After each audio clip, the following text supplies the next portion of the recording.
It started as a secret one, whispered between stolen moments and hidden glances.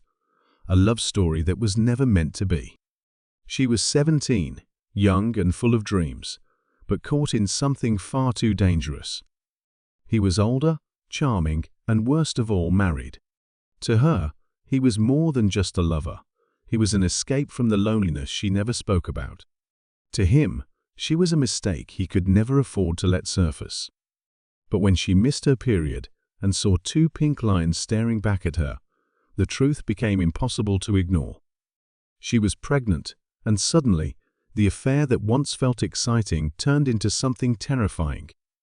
At first, she convinced herself he would do the right thing, that he would leave his wife, that he would choose her, that their love was real. But reality is never that simple. When she told him the news, his expression shifted from shock to something colder, something that made her stomach twist in fear. He had everything to lose: his marriage, his career, his reputation. And she was the one holding the secret that could destroy it all. The promises he once whispered in the dark began to fade, replaced by desperate attempts to make her go away. But she wouldn't. She couldn't. This was his child too. Then one night, she disappeared. No calls, no messages, just gone. The town was quick to talk, to speculate. Had she run away, ashamed of her choices? Or had something far worse happened?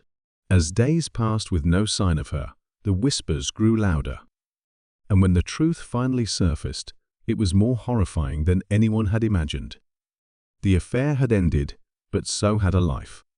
In the days leading up to her disappearance, she had been different, restless, uneasy, as if carrying a burden too heavy for her young shoulders.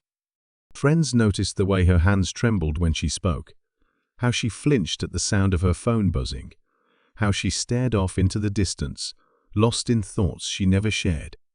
She wasn't the same girl they used to know, the one who laughed easily and dreamed of moving to a big city after graduation. Something had changed, something was haunting her, and those closest to her couldn't ignore it. She had confided in a few people: her best friend, a co-worker at the small diner where she worked late shifts, even a teacher who had always looked out for her, but none of them knew the full truth. They had pieces, fragments of a much larger, darker story. What they did know was that she had been meeting someone in secret. There were late-night drives, hurried phone calls, whispered conversations in places no one was supposed to hear. But secrecy comes at a cost, and as her belly grew, so did the pressure. There were rumors that she had started asking for money, that she had begged him to help her, to at least acknowledge the life they had created together. Some say she had threatened to tell his wife, others believe she wanted nothing more than to be loved. Either way, something had scared him badly. Just days before she vanished, she had told her best friend that she felt like she was being watched. She mentioned strange cars parked near her house, unknown numbers calling her late at night, the feeling that someone was always one step behind her. She brushed it off at the time, but the fear in her voice was unmistakable. Then there was the fight. A heated argument, witnessed by an elderly neighbor who had been sitting on her porch that evening, watching as the girl stood outside her house, phone pressed to her ear, voice sharp with anger. The words weren't clear, but the emotion was. Desperation, betrayal, fear. She had been pacing, arms crossed, shaking her head in disbelief, before she finally shouted something that made the old woman's skin crawl. "You don't get to decide how this ends." Then she hung up. Less than 48 hours later, she was gone. The police were quick to investigate, but without a body, without any clear evidence of foul play, the case became a mess of speculation. Some believed she had run away after all. A pregnant teen with a married lover had every reason to disappear. Others thought she had taken her own life, overwhelmed by the weight of her choices. But then, there were the ones who suspected something far worse. The ones who knew secrets don't just stay buried in a small town, they fester, they rot, and eventually they rise to the surface. And when they do, no one is safe. As the search for answers stretched into days and then weeks, the town grew restless.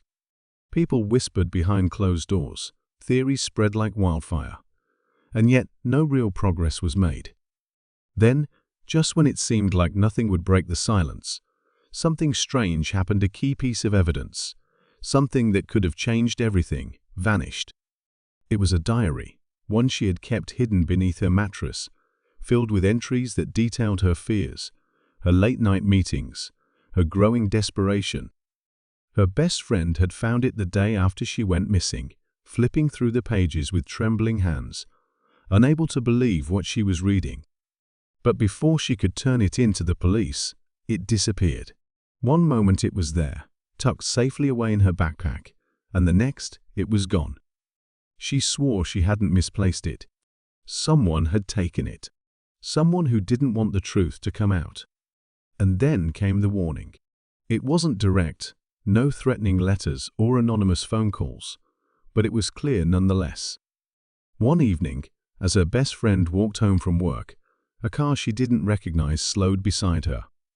The driver never spoke, never rolled down the window, just lingered, keeping pace with her steps. It wasn't until she reached her driveway that the car finally sped off, disappearing into the night. The message was clear: stop digging.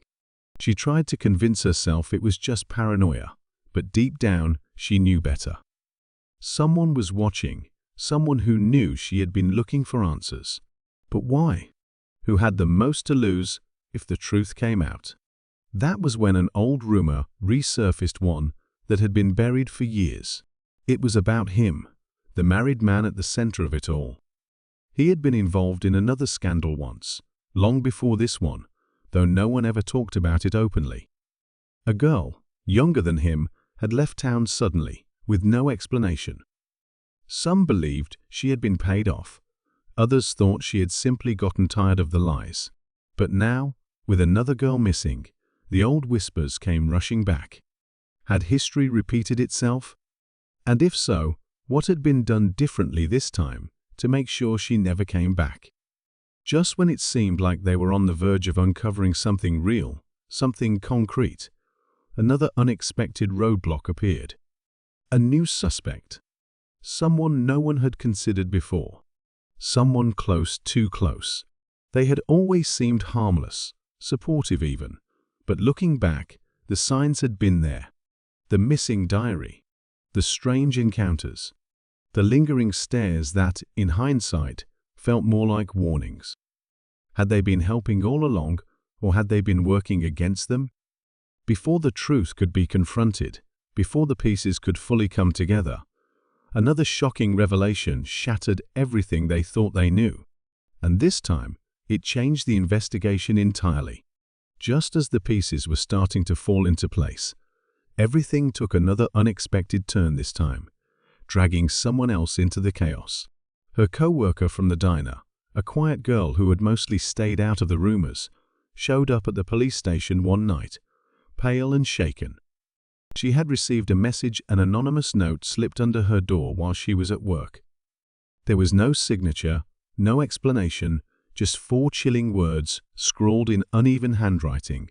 She should have stayed quiet. It made no sense at first. She wasn't involved in the investigation, wasn't part of the search efforts, had barely even spoken to reporters when they came around asking questions.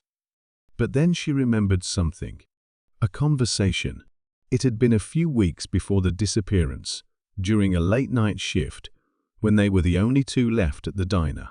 The missing girl had been distracted that night, stirring a cup of coffee she never drank, staring at the clock like she was counting down to something she wasn't ready for. And then, out of nowhere, she asked a question that didn't seem important at the time. If you knew a secret, one that could ruin someone's life, would you tell? Her co-worker had laughed it off, told her it depended on the secret. But now, looking back, it was clear. She had been testing the waters, trying to decide whether she could trust her. And whatever she had been holding on to, whatever she had been struggling to keep inside, someone had been desperate to keep buried. The note was enough to send chills down her spine, but what made it worse was what happened next. That same night, When she returned to her small apartment, the lock on her door was broken. Nothing was stolen, her wallet was still there, her laptop untouched, but the feeling of violation was unmistakable. Someone had been inside. Someone had gone through her things, searching for something. But what? She had never taken anything from her missing friend, never held onto any evidence. Unless, that's when she remembered the napkin. It had seemed meaningless at the time, just a crumpled piece of paper that her friend had been scribbling on during their shift, doodling absently between conversations. But before leaving that night, she had torn off a corner and handed it to her, smiling faintly as if it were some kind of inside joke. "Hold on to this for me, okay? Just in case." The words had meant nothing then.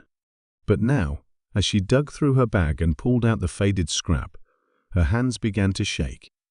It wasn't just a random doodle. It was a name she had never heard before. And next to it, barely visible, was a date that hadn't arrived yet. Suddenly, the mystery wasn't just about what had happened to the missing girl.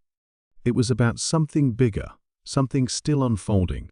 Someone had been planning something, and whatever it wasn't over. But if that was true, if she had somehow stumbled onto a piece of the puzzle that wasn't meant to be found, then she had to ask herself the most terrifying question of all: was she next? The moment she saw the name on the napkin, something inside her shifted. It wasn't just fear, it was the sickening realization that she was in over her head, tangled in something far more dangerous than she ever imagined. She barely had time to process it before things took a darker turn. That night, as she walked home from work, the air felt heavier, different, like the quiet itself had turned against her. She told herself it was just paranoia, that she was imagining the sound of footsteps behind her, that the shadows stretching along the sidewalk weren't moving closer. But then she turned the corner onto her street and stopped cold. A car was parked just outside her building, engine idling, headlights off. At first, she thought it was nothing, just someone waiting for a friend or checking their phone. But then, as she took a slow step forward, the driver's side door cracked open. Not fully, just enough to make it clear. Someone was inside. Someone watching. Her breath caught in her throat, heart hammering against her ribs as she forced herself to keep walking. Her keys clenched so tightly in her palm, they left deep indents in her skin. Every instinct screamed at her to run, but she didn't. She wouldn't. She had seen enough movies to know what happened when you ran. Instead, she kept her pace steady, kept her eyes forward, and prayed that whoever was in that car wouldn't make a move. When she finally reached her building, she fumbled with the door, shoved it open, and bolted up the stairs, not stopping until she was inside her apartment with the lock secured behind her. Only then did she allow herself to breathe. She pressed her back against the door, hands shaking as she pulled out her phone to check the time, 2:17 a.m. And then she noticed something else. A missed call. No number, no name. Just unknown caller. She didn't sleep that night. She couldn't. Every creak of the floorboards, every distant car passing outside, sent another wave of fear through her. She knew, without a doubt, that someone had been following her, that someone had been watching, and worst of all, someone wanted her to know it. The napkin with the name and date sat on her nightstand, taunting her, daring her to figure out what it meant. But she wasn't sure she wanted to, because if the girl who had given it to her had disappeared without a trace, what would happen to the person who found out why? The next morning, she made a decision she had to talk to someone. Not the police. She had seen how they handled the case, treating it like just another runaway, another troubled teen who had made bad choices. No, she needed someone who actually cared. But before she could even pick up the phone, before she could even decide who to trust, everything spiraled out of control. Because someone else had disappeared. Her best friend. The one person who knew she had been digging, the only one she had confided in about the missing diary, the threats, the unease creeping into every part of her life. She hadn't answered her text that morning, hadn't shown up for work, hadn't even been seen leaving her apartment. It was as if she had just vanished. Panic clawed at her chest as she tried calling straight to voicemail. Again and again. She left messages, sent texts, even walked the 3 blocks to her friend's apartment, knocking until her knuckles were sore. But no one answered. The only thing she found was a single crumpled piece of paper shoved into the crack of the door. Not a note, not a warning, just another napkin, just like the one she had been given. But this time, there was no name, just the date. And that date was tomorrow. Her blood turned ice cold as the realization hit her. The missing girl had given her a name and a date, but she hadn't lived to explain why. Now, her best friend was gone too. And if the pattern meant anything, if she was next in line to disappear, then she had less than 24 hours to figure out the truth. Because whatever was coming, it was already too late to stop it. She had been so focused on the threats, the disappearances, the growing fear closing in on her, that she almost missed the one detail that had been right in front of her the entire time. The napkin.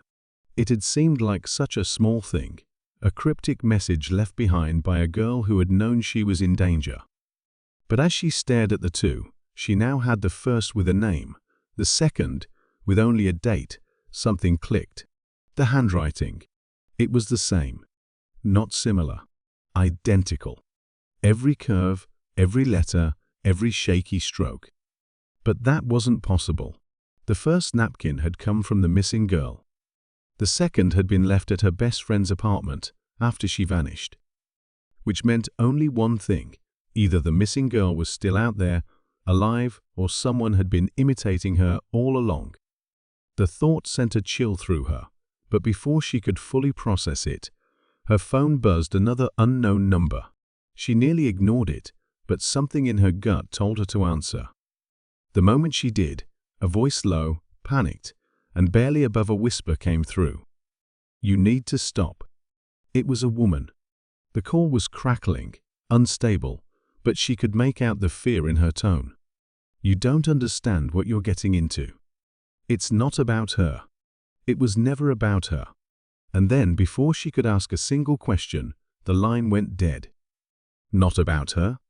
The words rattled inside her head as she sat frozen, heart racing.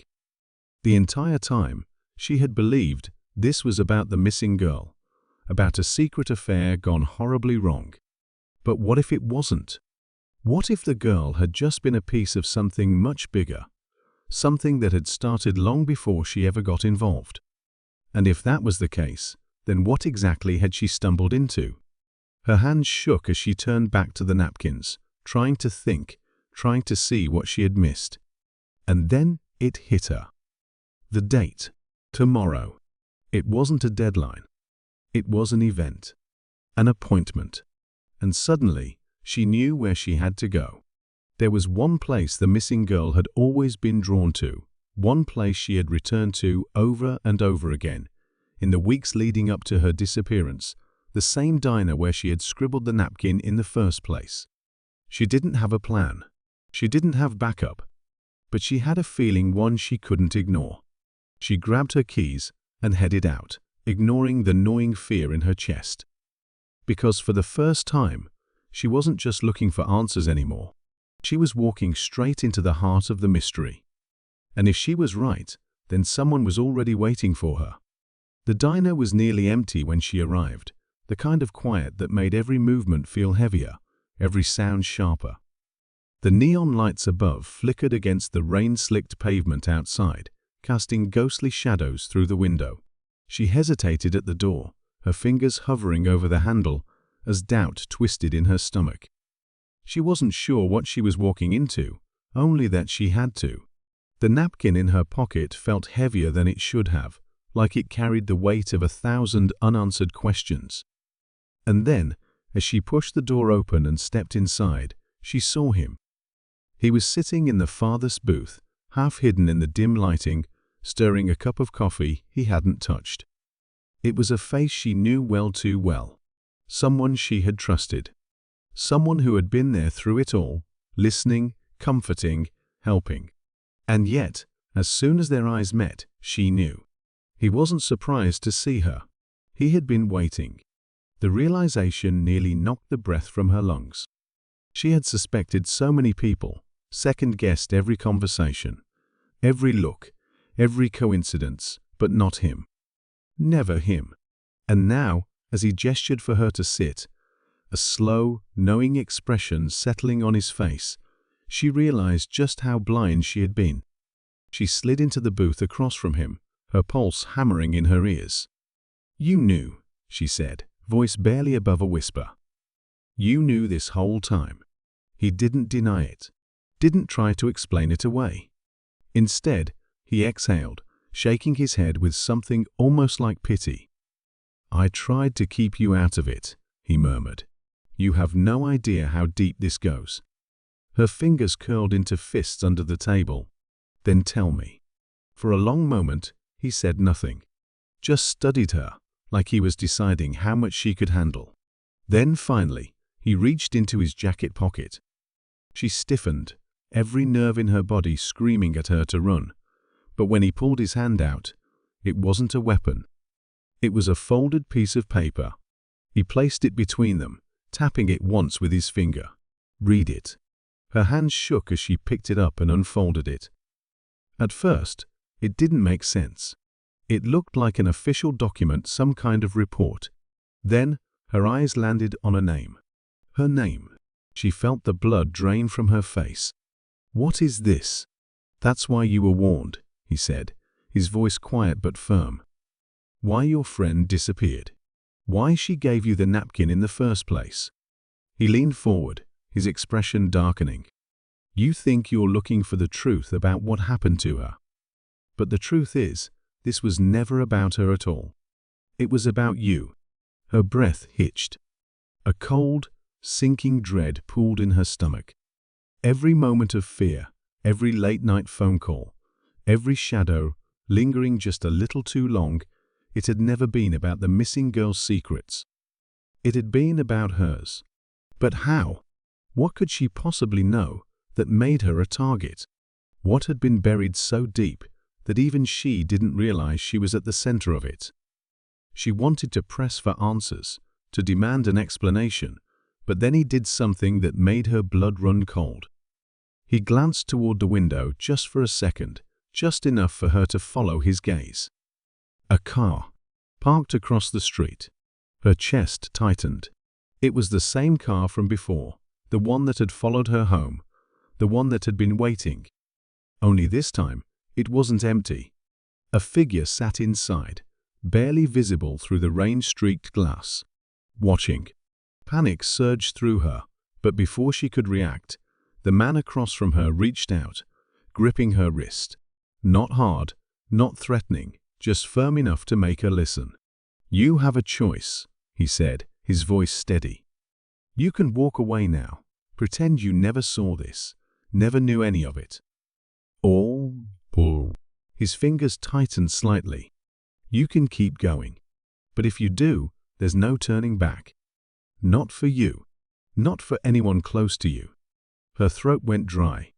It was an impossible choice. Walk away and live in ignorance, always wondering what had been kept from her. Or keep digging and risk everything. The car outside didn't move. The rain kept falling, and she realized, with a terrifying certainty, that she was running out of time to decide. She had always thought fear was a sharp, immediate thing, like the rush of adrenaline when someone jumps out at you in the dark. But this was something else entirely.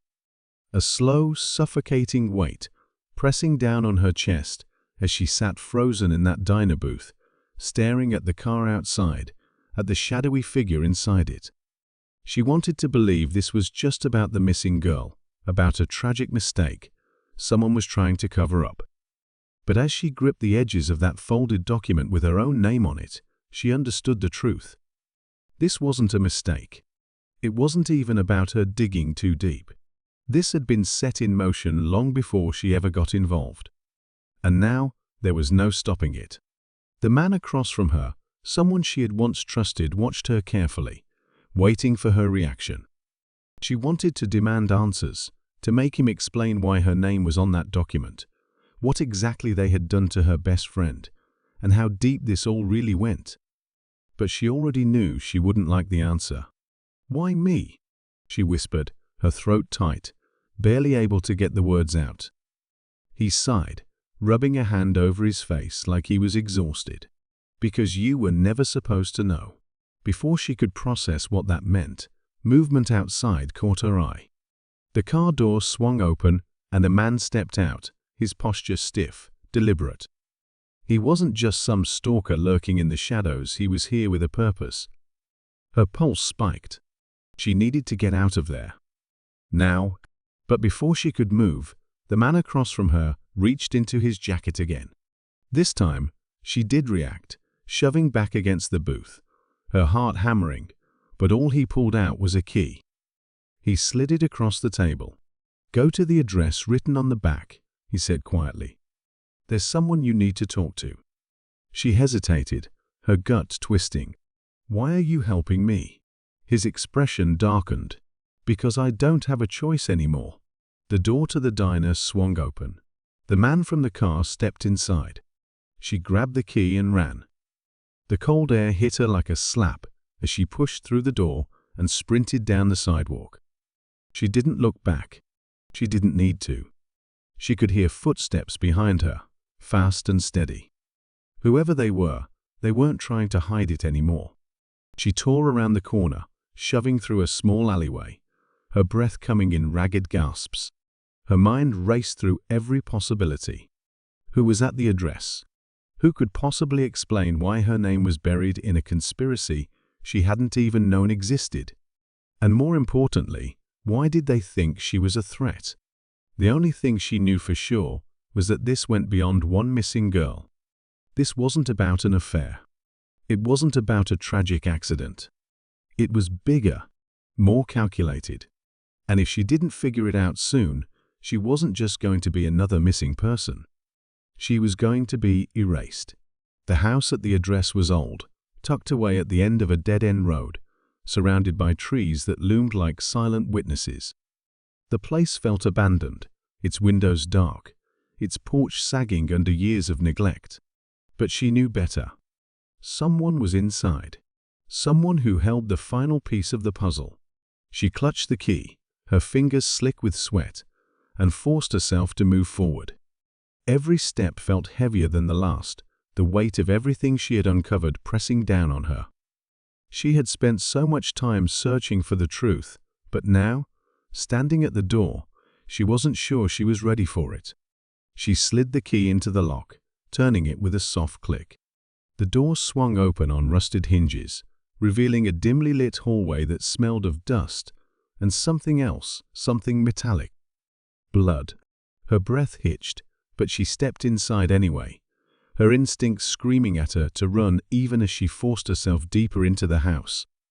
Shadows stretched along the walls, furniture sat covered in sheets, and somewhere in the back, a single light flickered. And then she saw her. Sitting in a wooden chair in the center of the room, arms bound behind her back, face bruised and streaked with dried tears. Her best friend, the girl who was supposed to be dead. Her stomach twisted. "Oh my God," she whispered, rushing forward, her hands fumbling to untie the ropes. I thought you were gone." The girl shuddered at her touch, shaking her head, her eyes darting toward the darkened doorway behind them. "You shouldn't have come." Dread crawled up her spine. What? A sound, soft, deliberate, creaked behind her. A footstep. She turned just as the door swung shut, sealing them inside. And then, from the shadows, the last person she ever expected stepped forward. Her breath left her in a cold rush. No, the man she had trusted more than anyone, the one who had helped her, warned her, given her the key, stared back at her with a look she couldn't place. Regret? Pity? It didn't matter, because in his hand was a gun. "I told you to walk away," he said, his voice calm, almost gentle. "I gave you a choice." Her pulse roared in her ears. "You were never helping me, were you?" He let out a slow breath. "I tried." Everything crashed into place. The missing girl, the warnings, the documents with her name. It was never about an affair or a cover-up. It was about her. She was the loose end. She was the one they had been watching, waiting to silence. And the one person she thought she could trust had been leading her straight into it all along. She backed up, her hands trembling. "Why?" His jaw tightened. "Because you were never supposed to exist." The words hit like a physical blow, knocking the air from her lungs. The truth unraveled in an instant. She wasn't just caught in the middle of someone else's crime, she was the crime. Her entire life, her identity, everything she thought she knew about herself, it had all been built on a lie. And the people who had buried that lie had spent years making sure no one ever uncovered it. Her best friend let out a choked sob. "Run." The man raised the gun. She moved before she could think, shoving the chair with all her strength, sending it crashing into him as she bolted for the door. A gunshot rang out, shattering the silence, splintering wood. Pain lanced through her shoulder, but she didn't stop. She couldn't. She tore through the house, down the hallway, her vision blurred from the adrenaline and the agony. The front door was locked. No time. She turned, sprinting toward the window at the end of the hall. Another shot. Glass exploded around her as she dove through, her body colliding with the ground outside in a brutal, bone-jarring impact. She gasped, pain searing through her, but she pushed herself up, staggering forward, running, until the trees swallowed her whole. She didn't know where she was going. She didn't know who to trust. All she knew was that she was still alive, and as long as she was breathing, she would find out the rest of the truth. Because if they wanted to erase her, it meant there was something worth hiding. Something big. And she wasn't stopping until she uncovered every last piece of it. The sun was rising by the time she finally stopped running. Her legs burned, her lungs ached, and every breath felt like shards of glass scraping against her ribs. She had lost track of time, of distance, of how far she had come. All she knew was that she had survived. Against every odd, despite every attempt to silence her, she was still standing. But she wasn't naive enough to think it was over. Not yet. Maybe not ever. She found herself at the edge of a small town, the kind where people still left their porch lights on at night and watched strangers with quiet suspicion. It was a place she had never been, yet something about it felt familiar in a way she couldn't explain. Maybe it was the exhaustion, or maybe it was the weight of what she had just uncovered, but she knew she couldn't keep running forever. She needed answers. Real ones. Ones that couldn't be twisted or manipulated. She ducked into a rundown gas station, the kind that smelled like stale coffee and old rubber. The clerk barely looked up as she grabbed a newspaper from the rack, her fingers trembling as she flipped through the pages. And then she saw it, her face. Or rather, the face of someone who looked just like her. A grainy black and white photo in an old yellowed article buried near the back. A girl who had gone missing decades ago.